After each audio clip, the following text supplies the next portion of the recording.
బంగారాన్ని విడిపించి ఆ రోజు ఆన్లైన్ రేటుకే మేము కొంటాం. Sharma gold company. మిత్రులందరికీ నమస్కారం.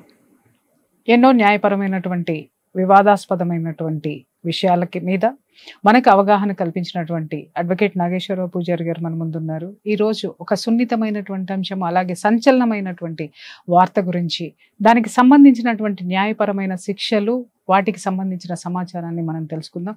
సార్ నమస్తే. సార్ చూస్తున్నారు, నిన్నటి మొన్నటి నుంచి హల్చల్ అవుతుంది మీడియా మొత్తం కూడాను. రేవ్ పార్టీ చిల్ అవుతున్నారు. ఆ చిల్ కాస్త జీవితంలో చిల్లులు పడేదాకా తీసుకొచ్చింది. అంటున్నానని కాదు, నవ్వడం అని కాదు, కానీ బాధ వేస్తుంది సార్. నవ్వొస్తుంది కానీ బాధ అనిపిస్తుంది. నేను ఇక్కడ మిమ్మల్ని గట్టిగా అడిగేది ఏంటి అని అంటే, ఎన్నోసార్లు ఈ డ్రగ్స్ కేసులో సినిమా తారలు పట్టుకోవడము, సెలబ్రిటీలను పట్టుకోవడము, అలాగే మామూలు పిల్లల్ని, ఉన్నత కుటుంబాల్లో ఉన్నటువంటి పిల్లల్ని పట్టుకోవడము మనం చూస్తున్నాం. యువత, సెలబ్రిటీసు ఈ డ్రగ్స్ బారిన పడి ఒక పక్క అభాస పాలవుతున్నారు, అరెస్ట్ అవుతున్నారు. ఎంత పెద్ద సెలబ్రిటీలైనా, ఎంత ఇన్ఫ్లుయెన్స్ ఉన్నా కూడా ఖచ్చితంగా వేటు పడుతుంది వాళ్ళ మీద. ఇక్కడ ఏమవుతుందంటే, ప్రపంచానికి తెలిసేది ఏంటంటే వాళ్ళ అరెస్ట్ చేయడం వరకే తెలుస్తుంది, ఆ తర్వాత ఏం జరుగుతుందనేది కూడా జనానికి తెలియటం లేదు. కాబట్టి ఎవరు కూడా దీన్ని సీరియస్గా ఈ డ్రగ్స్ కేసుకి సంబంధించినటువంటి శిక్షలు కానివ్వండి, వాటి ప్రాసెస్ గురించి కానివ్వండి తెలియదు. ఏదో ఒక ఎంటర్టైన్మెంట్ చూసినట్టుగా సెలబ్రిటీస్ ఉంటే చూస్తున్నారు, లేదు మామూలు వాళ్ళు ఉన్నారంటే వదిలేస్తున్నారు. అసలు ఈ డ్రగ్స్ ఎంత ప్రమాదకరమైనది, దానిలో వినియోగించిన వాడు కానీ అమ్మినవాడు కానీ పట్టుపడితే వాళ్ళకి పడేటటువంటి శిక్షలు, అది క్లియర్గా చెప్పండి. ఇప్పుడు ప్రస్తుతం సమాజంలో ఇప్పుడు మనకు తెలంగాణ గవర్నమెంట్ కానీ లేకపోతే ఇతర గవర్నమెంట్లు కానీ డ్రగ్స్ కేసులు కానీ దాని వినియోగం కానీ చాలా పెరిగిపోయినాయి. జనరల్గా వినియోగం పెరిగిపోయింది, వినియోగం నుంచి కేసెస్ కూడా పెరిగిపోయినాయి. ఇప్పుడు గవర్నమెంట్స్ చాలా సీరియస్గా డ్రగ్స్ కేసు మీద చాలా సీరియస్గా తీసుకొని వాటిని నిరోధించడానికి కానీ లేకపోతే పట్టుకోవడానికి కానీ ప్రత్యేక బృందాలు పెట్టి మంచి పని చేస్తున్నారు జనరల్గా. సో నేను చెప్పేది ఏంటి అంటే, జనరల్గా డ్రగ్స్ కేసు మీద మాట్లాడమని, డ్రగ్స్ గురించి సంబంధించిన చట్టాన్ని చెప్పమని, లేకపోతే డ్రగ్స్ కేసు మీద మాట్లాడమని నేను చాలా సందర్భాలు అడగడం జరిగింది. సో నేను ఎప్పుడు దాన్ని అవాయిడ్ చేస్తూ వచ్చినాను జనరల్గా. ఎందుకంటే ఇప్పుడు డ్రగ్స్ కేసు గురించి మాట్లాడితే అవగాహన అనేది ఎక్కువ పెరిగిపోయి తర్వాత రకరకాల పరిణామాలకు దారితీయచ్చనే ఉద్దేశంతో నేను ఎప్పుడు డ్రగ్స్ కేసు కింద ఎప్పుడు మాట్లాడలేదు. సో నేను ప్రధానంగా చెప్పేది ఏంటి అంటే, ఏదన్నా కారణం చేత, అంటే నేను ఇప్పుడు ఈ వీడియో అనేది మొత్తం ఇప్పుడు స్టార్టింగే కాకుండా ఎండింగ్ వరకు చూడగలిగితే వాళ్ళకి సంపూర్ణ అవగాహన వస్తుంది. Note this point friends, video ending వరకు చూడండి. 2 నిమిషాలు చూసి మీకు కావాల్సింది తీసుకున్నారా, నిజంగా చెప్తున్నా, కనీసం జీవితంలో పైకి లేవడానికి కూడా మీ ఒంట్లో శక్తి ఉండదు.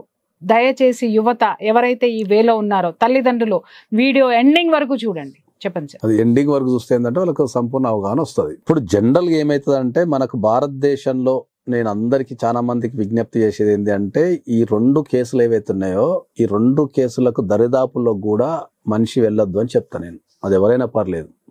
ఆ 2 కేసులలో ఒకటి ఫస్ట్ది మనం పోక్సో, అది డేంజర్, చాలా డేంజర్. అది మైనర్ కి ఎగెనిస్ట్ మనకు లైంగిక సెక్షువల్ అబ్యూస్ కానీ లైంగిక దాడులకు పాల్పడటం కానీ, అది ఆడవాళ్ళైనా మగవాళ్ళైనా, పిల్లలు ఆడవాళ్ళైనా మగవాళ్ళైనా సివియర్ కేసెస్ అన్నట్టు అవి. అది తర్వాత 2 డ్రగ్స్ కేసెస్. ఈ డ్రగ్స్ కేసెస్ కూడా మొత్తం ఒక్కసారి ఏ కారణం చేత ఇరికినా, అంటే నీకు సంబంధం ఉండిరికినా సంబంధం లేకుండా ఇరికినా, మీరు ఏ కారణం చేత డ్రగ్స్ కేసులో ఇరికారు అంటే మాత్రం మీరు జీవితాంతం కష్టపడాల్సి వస్తుంది దీంట్లో. ఓకే, అన్ని రకాలుగా. ఒక్క విషయం నేను అడుగుతున్నాను సార్, మీరు ఇంత భయంకరంగా చెప్తున్నారు. రీసెంట్గా మనం ఒక 1 మంత్ కిందట కూడా మనం ఒక విషయం గురించి మాట్లాడుకున్నాం.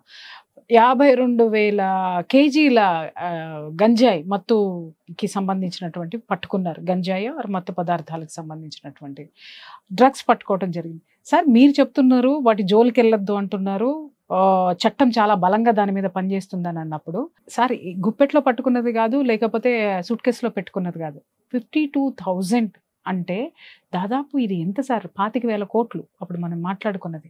ఇది ఎలా ఇంత భయంకరంగా, ఇంత రైట్ రాయల్గా దేశంలోకి, అది కూడా మన రాష్ట్రంలోకి వచ్చి చేరింది? అది ఎలా జరుగుతుంది మరి? అది డ్రగ్స్ కి సంబంధించి ప్లెడ్లర్స్ ఉంటారు. వాళ్ళ డ్యూటీ ఏంటంటే ఎక్కడెక్కడ డ్రగ్స్ అని సేకరించి, ప్లెడ్లర్స్ అంటే అమ్మేటటువంటి వాళ్ళు, సరఫరా చేసే వ్యక్తులు జనరల్ ప్లెడ్లర్స్ ఉంటాం మనం. ఓకే ఓకే, అమ్మేవాళ్ళు వేరు, అమ్మేవాళ్ళు మెయిన్ వేరే ఉంటారు. వాళ్ళని కూడా మనం ఇండైరెక్ట్ గా డైరెక్ట్ ప్లెడ్లర్స్ అని అంటాం. ఇప్పుడు గంజాయి అనుకో పండించే వాళ్ళు వేరే ఉంటారు. ఓకే, ఆ పంటని తీసుకొచ్చి జనాలలో సప్లై చేసే వాళ్ళని మనం ప్లెడ్లర్స్ అంటాం. వీళ్ళే ప్రధాన పాత్ర వహిస్తారు ఎప్పుడు కూడా. మొత్తం జనానికి డ్రగ్స్ కేసులో NDPS లో ప్రధాన పాత్ర వీళ్ళదే ఉంటది. సో ఎందుకంటే ఎక్కడో ఒక డ్రగ్ ని జనరల్ డ్రగ్స్ అంటే ఏంటంటే రకరకాలు, ఇప్పుడు డ్రగ్స్ అంటే మన గంజాయిని కూడా డ్రగ్సే అంటాం, జనరల్ గా రకరకాల కెమికల్ మిక్సింగ్ కూడా డ్రగ్సే అంటాం మనం. దాంట్లో MDMA అని చెప్పేసి, తర్వాత కొన్ని ఆయిల్స్ ఉంటాయి, తర్వాత కొన్ని రకాల కాంబినేషన్స్ ఉంటాయి కదా, వాటిని మనం జనరల్ డ్రగ్స్ అంటాం. సో ఈ డ్రగ్స్ లో కూడా చాలా రకాలు ఉంటాయి. కొన్ని వాసన పీల్చుకునేవి ఉంటాయి, కొన్ని నాలుక మీద వేసుకునేవి ఉంటాయి, రకరకాల డ్రగ్స్ అనేవి ఉంటాయి. సో దట్ మ్యానుఫ్యాక్చరర్ అనేది సపరేట్ ఉంటారు, పెడ్లర్స్ అనేటి వాళ్ళు సపరేట్ ఉంటారు. వీళ్ళే సమాజానికి పెద్ద హానికరం పెడ్లర్స్. సో ఈ మొత్తం ఎంటైర్ డ్రగ్స్ కేసులో మనం ఇంటర్లో దళారీలు అంటాం, మనం దళారీలు లేకపోతే అమ్మకందారుడు ఏదో క్వశ్చన్, కానీ మొత్తం వ్యవస్థల తయారీ, అమ్మేటోడు, తర్వాత మన కన్స్యూమర్స్ కొనేవాడు ఉంటాడు. సో ఈ మొత్తం ఎంటర్ స్టోరీలో ఏంటంటే పెడ్లర్స్ ప్రధాన పాత్ర ఉంటుంది. అంటే సమాజాన్ని చిన్నాభిన్నం చేసి లేకపోతే యువతలకు ఎక్కించి వాళ్ళకి కావాల్సిన పనులని చేయించుకోవడానికి ఇవన్నీ ఉంటాయి. కాబట్టి ఈ ప్లెడ్డర్స్ దొరికితే మాత్రం అది చాలా డేంజర్ వాళ్ళకైతే. ఇక వాళ్ళకి ఒక్కసారి ఈ డ్రగ్స్ కేసులో దొరికిందనుకో, దొరికినప్పుడు ఏమవుతుంది అంటే డెఫినెట్లీ వాళ్ళు కనుక ప్లెడ్డర్స్ అని కనుక నిరూపించబడితే వాళ్ళకి బెయిల్ రావడం అనేది చాలా కష్టము. తర్వాత శిక్షలు కూడా అంతే కఠినంగా ఉంటాయి. అంటే మీరు ఎవరికైనా బెయిల్ తెచ్చిపించారు? ప్లెడ్లర్స్ కి ఎక్కువ ఏం, కానీ జనరల్గా ఏంటంటే ఇప్పుడు మీకు చెప్పేది ఏంటి అంటే ఏంటంటే ఇప్పుడు మనకి మొత్తం NDPS లో ఇద్దరు వ్యక్తులే ఎక్కువ ఉంటారు. ఒకటి ప్లెడ్లర్స్, రెండోది కన్స్యూమర్ ఉంటాడు. సో ప్లెడ్లర్స్ గురించి మనం తర్వాత మాట్లాడదాం. కన్స్యూమర్కి వచ్చరికి ఏంటంటే జనరల్ కన్స్యూమర్కి వచ్చరికి ఏంటంటే మనం అప్పుడప్పుడు మనం టీవీలలో చూస్తుంటాం కదా. ఇప్పుడు ఆ మధ్యకాలంలో మనకు ఒక సెన్సేషనల్ కేసు ఏమొచ్చింది అంటే కొంతమంది సినిమా తారలు డ్రగ్స్ వాడారు అని చెప్పేసి మనకు న్యూస్ వచ్చింది. ఎప్పుడైనా ఏదైనా జనరల్ గా డ్రగ్స్ కేసు వస్తే ఎక్కువ సెలబ్రిటీస్ కే ఎక్కువ ఇది లింక్ ఉంటుంది కాబట్టి జనరల్ గా కన్స్యూమర్స్ అనేది వైడ్ రేంజ్ లో ఉంటారు, చాలా మంది ఉంటారు. ఎందుకంటే ప్లెడ్లర్స్ అనేటువంటి ఒక్కడో ఇద్దరు ఉంటారు, వీళ్ళు 100 మందికో 1000 మందికో 1,00,000 మందికో రకరకాల మార్గాల ద్వారా అమ్ముతుంటారు అనేది ఉంటది. కాబట్టి ఎప్పుడైనా సరే ఒక డ్రగ్స్ అనే దగ్గర రైడ్ కనుక జరిగితే అక్కడ ఇద్దరు వ్యక్తుల్ని ఐడెంటిఫై చేస్తారు. ఒకటి ప్లెడ్లర్ కింద, రెండోది కన్స్యూమర్ కింద ఐడెంటిఫై చేస్తారు. సో ఎప్పుడైతే కన్స్యూమర్ కింద ఐడెంటిఫై చేస్తారో వాళ్ళకు ఒకటి ప్రాబ్లం ఏంది అంటే వాళ్ళు కన్స్యూమర్ కింద కనుక ఐడెంటిఫై చేస్తే వాళ్ళని ఏం చేస్తారు, వీడు అమ్ముతున్నాడా వాడుతున్నాడా అనేది ఫస్ట్ నిర్ధారిస్తారు. ఒకవేళ వాడుతున్నాడు అనుకోండి, వాళ్ళకి ఏం చేస్తారు అంటే ఏంటంటే వాళ్ళు వాడుతున్నారా లేదా అని తెలుసుకోవడానికి టెస్ట్ పంపిస్తారు. బ్లడ్ టెస్ట్ కానీ యూరిన్ టెస్ట్ కానీ పంపిస్తారు. ఇక మరీ లేట్ అయితే కనుక ఇప్పుడు బ్లడ్ టెస్ట్ యూరిన్ టెస్ట్ లో ఇమీడియట్లీ బయటపడుతుంది. ఒక 2 weeks లోపు ఉంటుంది. డ్రగ్స్ వాడితే 2 weeks లోపు బ్లడ్ లో కానీ యూరిన్ లో కానీ ఉంటుంది, మీకు ఆనవాళ్ళు కనిపించే అవకాశం ఉంటుంది. 2 weeks దాటితే ఎప్పుడన్నా మనం హెయిర్ నుంచి తీసుకుంటారు. హెయిర్ లో 30 days వరకు ఉండే అవకాశం ఉంటుంది. సో ఈ మూడిట్లో నుంచి జనరల్ గా మనకు చేస్తూ ఉంటారు. సో ఎప్పుడైతే డ్రగ్స్ కేసులో పట్టుబడ్డప్పుడు ఒకవేళ వాళ్ళు కన్స్యూమర్ కింద నిర్ధారించబడి అనుకుందాం, కన్స్యూమర్ కింద నిర్ధారించబడ్డప్పుడు వాళ్ళకు 2 ఆప్షన్స్ ఉంటాయి. ఒకటి వాళ్ళు ఒప్పుకొని వాలంటరీగా ఒప్పుకొని మేము డ్రగ్స్ వాడినాము, మాకు అలవాటు ఉందో వాడినామని ఒప్పుకున్నప్పుడు పోలీసు వాళ్ళు వాళ్ళని అక్కడనే జామీన్ ఇచ్చి వదిలిపెట్టడం కానీ లేదా కోర్టులో ప్రవేశపెట్టి కోర్టులో జామీన్ తీసుకుని వదిలిపెట్టడం కానీ జరుగుతుంది. కన్స్యూమర్స్ ని జామీన్ అనేటటువంటి పోలీస్ స్టేషన్ లో జరగచ్చు లేదా కోర్టులో జరగచ్చు, 2 చోట్ల జరగచ్చు, ఎక్కడైనా అది ఇమిడియట్ గా అయిపోతుంది. విత్ ఇన్ అవర్స్ లో పట్టుకోగానే వాళ్ళని ఫస్ట్ ఐడెంటిఫై చేసేసి శాంపిల్ తీసేసుకొని శాంపిల్స్ అందుకనేనా సార్ వీళ్ళు ఫామ్ హౌస్ గెస్ట్ హౌస్ చిల్లు వెంటనే ఇచ్చేసి దాని అత్యుత్సాహం. నాకెందుకో ఆ క్లిప్పింగ్స్ చూసిన తర్వాత ఆ అత్యుత్సాహం చూస్తే నాకు అనిపించింది, ఆ యాటిట్యూడ్ చూస్తేనే నాకు అనిపించింది ఖచ్చితంగా దిగల కొట్టింది దిగల కాబట్టి అంత అత్యుత్సాహం చూపించారని నాకు అప్పుడే 6th sense కొట్టింది. అది కాబట్టి ఏంటంటే ఇప్పుడు వాళ్ళని తీసుకున్న తర్వాత ఏంటంటే ఐదర్ పోలీస్ స్టేషన్ లో గానీ లేదా కోర్టులో గానీ వాళ్ళని జామీన్ తీసుకుని వదిలిపెట్టేస్తారు. ఎప్పుడు ఎంక్వైరీకి పిలిచినా రావాలని చెప్పేసి వాళ్ళు పూచికత్తు గానీ లేకపోతే సెక్యూరిటీ గానీ తీసుకుని వదిలిపెట్టేస్తారు. ప్రూవ్ అయింది అనుకుందాం, ఒకవేళ ప్రూవ్ అయింది అనుకుందాం. ప్రూవ్ అయినప్పుడు ఏం చేస్తారు అంటే ఏంటంటే వాళ్ళని రీహాబిలేషన్ సెంటర్ గానీ లేకపోతే ఎక్కడన్నా కౌన్సిలింగ్ గానీ వాళ్ళకున్న హ్యాబిట్స్ని బట్టి, ఫస్ట్ టైమా సెకండ్ టైమా రెగ్యులర్ అని చూసి వాళ్ళకున్న హ్యాబిట్స్ని బట్టి వాళ్ళకి రిహాబిలిటేషన్ సెంటర్ కానీ లేకపోతే కౌన్సిలింగ్ సెంటర్ కానీ లేకపోతే ఏదైనా థెరపీలు ఉంటే దాని థెరపీలకు కానీ సజెషన్ చేస్తారు. గవర్నమెంట్ నిర్ధారించిన దాంట్లోకి వీళ్ళు వెళ్ళాలి కంపల్సరీ. అంతే అంటే ఇప్పుడు ఒక రిహాబిలిటేషన్ సెంటర్లో పోయి శిక్ష ఇప్పుడు ఏమైందంటే వాళ్ళు రిహాబిలిటేషన్ సెంటర్లో వీళ్ళు వెళ్ళి కౌన్సిలింగ్ రిహాబిలిటేషన్ సెంటర్ ఉండాల్సి వస్తుంది. ఉండి కానీ మరి కౌన్సిలింగ్ కానీ లేకపోతే థెరపీ కానీ తీసుకొని గవర్నమెంట్ చేత నిర్ధారించబడిన దాంట్లో చేసుకొని వీళ్ళు అక్కడి నుంచి సర్టిఫికేట్ తెచ్చుకోవాలా. మేము రిహాబిలిటేషన్ సెంటర్ లో ఇన్ని రోజులు ఉన్నాము, ఈ థెరపీ తీసుకున్నాము, మాకు బయటపడ్డాము, మాకు ఏ రకమైన అడిక్షన్ లేదు అని చెప్పేసి వాళ్ళు సర్టిఫికేట్ తీసుకొని కోర్టులో సబ్మిట్ చేస్తే అప్పుడు వాళ్ళని ఎఫ్ఐఆర్ నుంచి పేరు తీసేయటం కానీ లేకపోతే కొట్టేయడం జరుగుతుంది. పేరు ఏం తీసారు కానీ వాళ్ళ మీద ప్రాసిక్యూషన్ చేయరు, అంటే వదిలిపెట్టేస్తారు. కాదు సార్, ఇప్పుడు ఆ సర్టిఫికేట్ లో మేము డ్రగ్స్ తీసుకున్నాము, మేము బయటపడ్డాము అనేది అయితే మాత్రము గవర్నమెంట్ స్టాంప్ తోటి బయటకు వచ్చేసింది కదా. దాన్ని ఆ కోణంలో చూడరు కదా. ఇప్పుడు అది విక్టిమ్ అంటారు దాన్ని. ఇప్పుడు విక్టిమ్ అంటే ఏంటంటే ఇప్పుడు వాళ్ళకి అన్యాయం జరుగుతున్నట్టు. నేనేమంటున్నానంటే ఇది భవిష్యత్తులో సర్టిఫికేట్, బర్త్ సర్టిఫికేట్ లాగా ఇప్పుడు మీ మీద నేను ఏదైనా భవిష్యత్తులో రివెంజ్ తీర్చుకోవాలంటే ఈ సర్టిఫికేట్ ఉపయోగపడదా? అలాగే నేను ఏదైనా కెరీర్ కి ముందుకెళ్ళాలి అని నాకు అది సామాజికంగా వాళ్ళు ఎప్పుడో పతనం అయిపోతారు. డ్రగ్స్ కేసుకు సంబంధించి వీళ్ళు ప్రాసిక్యూషన్ లో ఒప్పుకుంటే, మేము డ్రగ్స్ తీసుకున్నామని ఒప్పుకుంటేనే వాళ్ళని రిహాబిలిటేషన్ సెంటర్ గానీ ఆడికి గానీ పంపించేసి వాళ్ళకు ఒప్పుకోకపోతే మళ్ళీ వాళ్ళ పైన ప్రాసిక్యూషన్ జరుగుతుంది. జరిగి వాళ్ళకి శిక్ష ఇస్తారు. Up to 1 year. NDPS act 27 ప్రకారం 6 months గానీ 1 year గానీ వాడే డ్రగ్ బట్టి. కొన్ని డ్రగ్స్ కేమో 6 months ఉంది, కొన్ని డ్రగ్స్ కేమో 1 year ఉంది.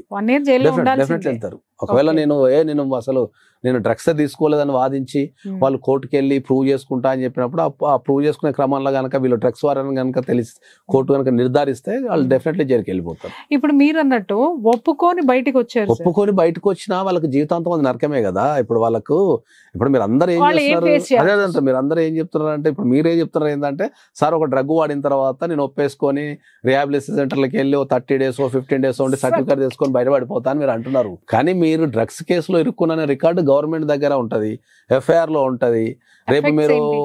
రేపు మీరు వీసాలు అప్లై చేసుకున్నా, జాబ్స్ అప్లై చేసుకున్నా, ఇప్పుడు మాక్సిమం ఎక్కడ కూడా మీకు క్రిమినల్ వెరిఫికేషన్ అనేది జరుగుతుంటది.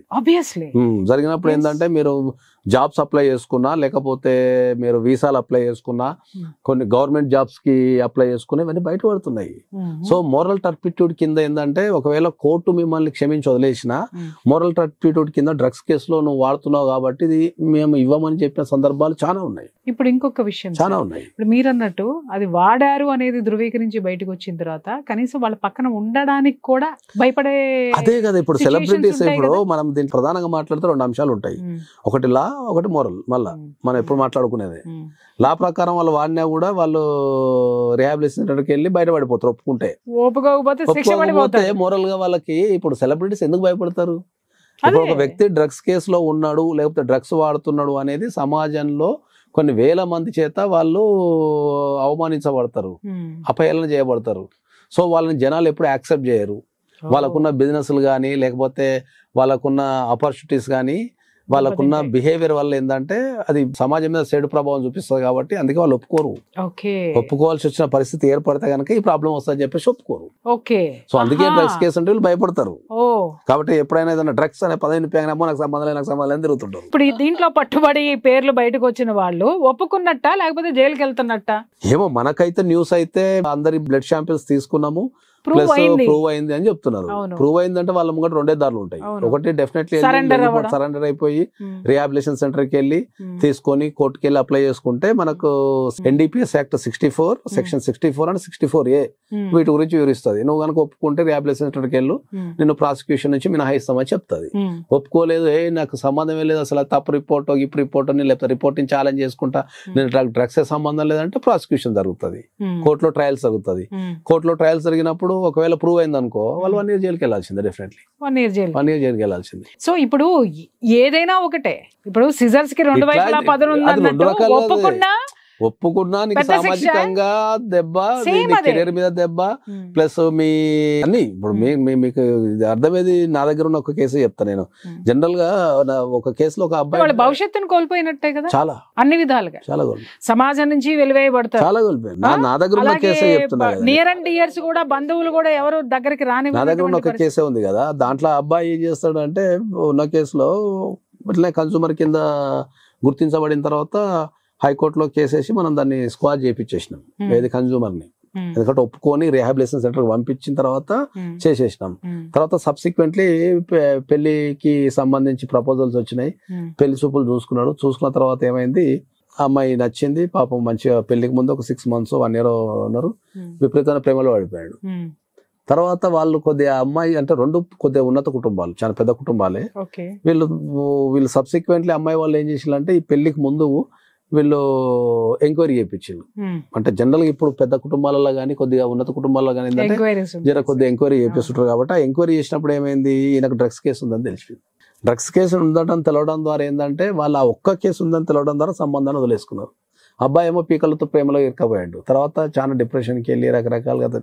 సో ఇట్లాంటి లైఫ్ టైం అట్లా అంటే ఇప్పుడు ఒక చిన్న పొరపాటు తెలిసి తెలవక చేసిన పొరపాటు వల్ల లైఫ్ మొత్తం కెరీర్ ఖరాబ్ అయిపోయింది. ఇప్పుడు ప్రేమించిన అమ్మాయి లేదు, ఇప్పుడు దాని నుంచి డిప్రెషన్, అరే ఒక చిన్న పని చేయడం వల్ల అయిపోయింది కదా లైఫ్ అని, ఒక ప్రేమించిన అమ్మాయి కూడా దక్కలేకపోయిందంటే చూడండి మీరు దాంట్లో అర్థం. ఇప్పుడు ఒక విషయం అడుగుతాను సార్, ఇక్కడ ఉన్నతమైనటువంటి కుటుంబాల్లో ఉన్న పిల్లలే మనకు కల్పిస్తారు, లేదా సెలబ్రిటీలు కనిపిస్తున్నారు సార్. వీళ్ళకి లోక జ్ఞానం కానీ ఒకవేళ ఈ డ్రగ్స్ వాడితే ఈ శిక్షలు పడతాయి అనేటటువంటి జ్ఞానం వీళ్ళకి ఉండదంటారా?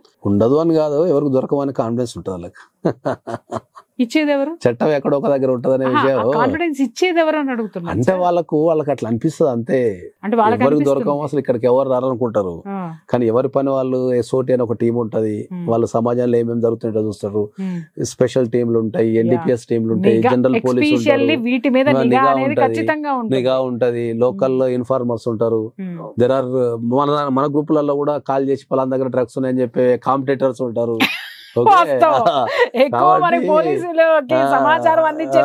కాబట్టి ఇవన్నీ ఉంటాయి. కాబట్టి మనం ప్రత్యేకంగా చెప్పేది ఏంటంటే, మీకు ఎవరైనా సరే ఈ దేశంలో పోక్సో గానీ లేకపోతే డ్రగ్స్ కేసులో గానీ 1 kilometer దూరంలో తిరగమని చెప్తాను నేను. కిలోమీటర్ ఏంటి సార్ మీరు చెప్తుంది వింటే, 100 kilometers దూరంలో ఉన్నా కూడా భయంగానే అనిపిస్తా ఉంది.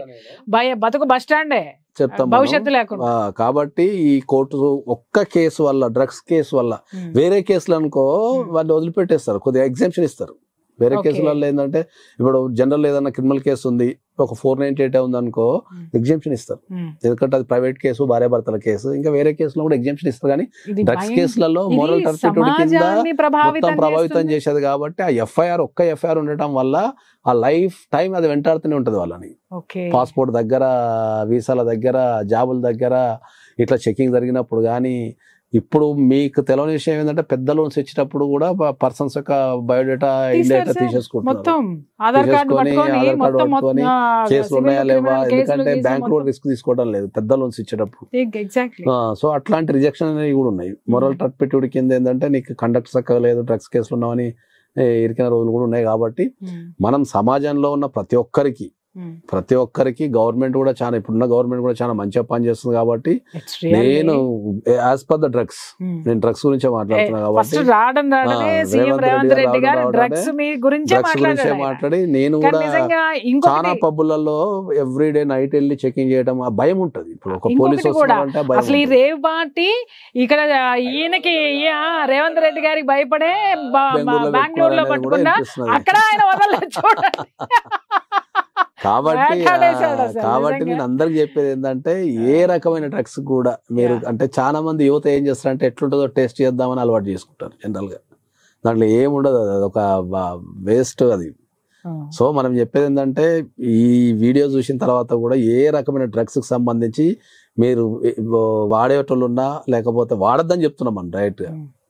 కాబట్టి అది అనవసరంగా ఒక జీవితాన్ని ఖరాబ్ చేసుకోవద్దని చెప్తున్నాం. కాబట్టి మనం ఇచ్చే సజెషన్, మీరు అన్నట్టు బాధ్యత లేనటువంటి తల్లిదండ్రులకి ఇది నిజంగా మానిటరింగ్ లేదు. అంటే బాధ్యత లేకపోవడం వల్లనే కదా సార్ యూత్ లో మానిటరింగ్ లేకపోవడం. మానిటరింగ్ లేదు, పేరెంట్స్ కి కూడా బాధ్యత లేదు. బాధ్యత ఉన్న పేరెంట్స్ ఉన్నా కూడా వినేటటువంటి సమాజం ఇన్ఫ్లుయెన్స్ ఎక్కువగా ఉంది. ఈ పరిస్థితులలో మీరు డ్రగ్స్ వాడొద్దని మనం చాలా మనం చెప్తున్నాం.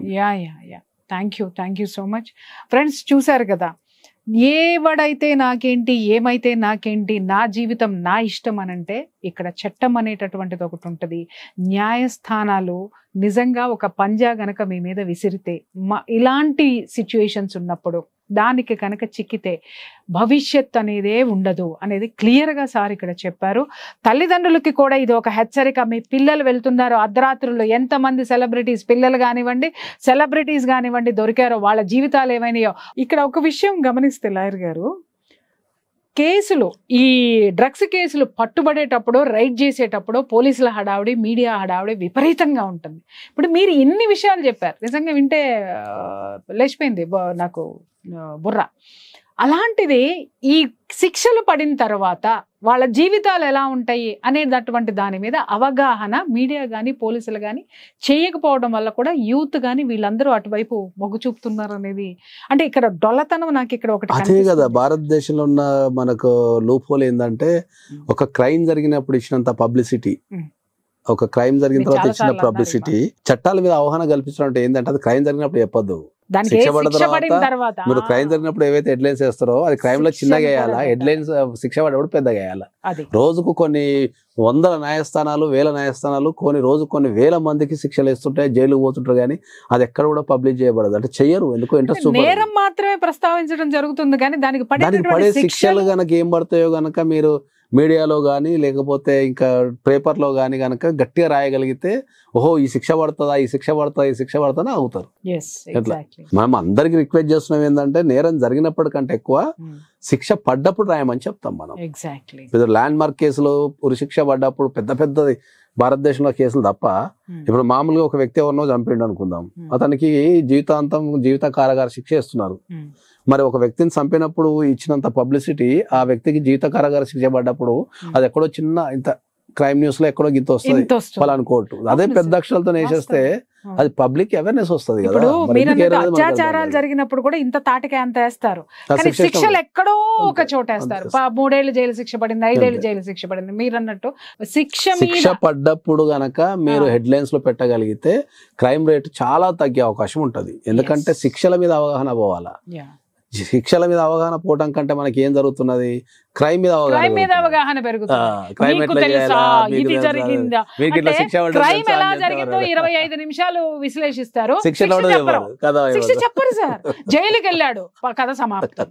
ఇదే జరుగుతుంది. రియల్లీ విచారించదగ్గ విషయం. ఫ్రెండ్స్ చూశారు కదా, తల్లిదండ్రులకి ముఖ్యంగా కూడా నేను మళ్ళీ చెప్తున్నాను, అలాగే ఎవరైతే ఈ పంధాలో ఉన్నారో ఇలాంటివన్నీ కూడా మనిషి జీవన శైలికి నిజంగా వ్యతిరేకం.